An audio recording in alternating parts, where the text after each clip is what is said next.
இறால் பொடிமாஸ் ஒரு சுவையான உணவு வகையாகும். இது தென்னிந்திய உணவு வகைகளில் ஒன்றாகும். இந்த உணவை பொதுவாக அரிசி, சப்பாத்தி, பரோட்டா போன்றவற்றுடன் சேர்த்து சாப்பிட்டால் மிகவும் சுவையாக இருக்கும்.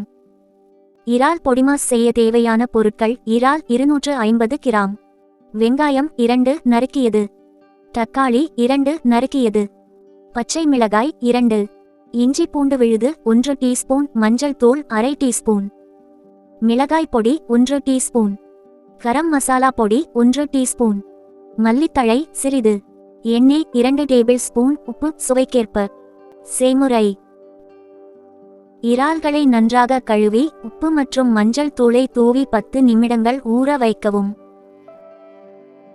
ஒரு பாத்திரத்தில் எண்ணெய் ஊற்றி வெங்காயத்தை பொன்னிறமாக வறுக்கவும். பச்சை மிளகாய், இஞ்சி பூண்டு விழுது சேர்த்து சிறிது நேரம் வறுக்கவும். தக்காளியை சேர்த்து மென்மையாக வதக்கவும்.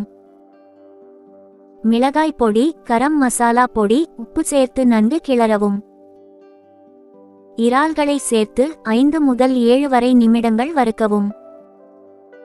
மல்லித்தழை சேர்த்து நன்றாக கிளறி அடுப்பிலிருந்து இறக்கவும். சூடாக அரிசி அல்லது சப்பாத்தியுடன் பரிமாறவும். இறால் பொடிமாஸ் செய்யும் போது இறால்கள் மிகவும் மென்மையாக இருக்கும் வரை மட்டுமே வறுக்க வேண்டும், இல்லையெனில் அவை கடினமாகிவிடும். இந்த உணவு சுவையானது மற்றும் ஊட்டச்சத்து மிக்கதாகும்.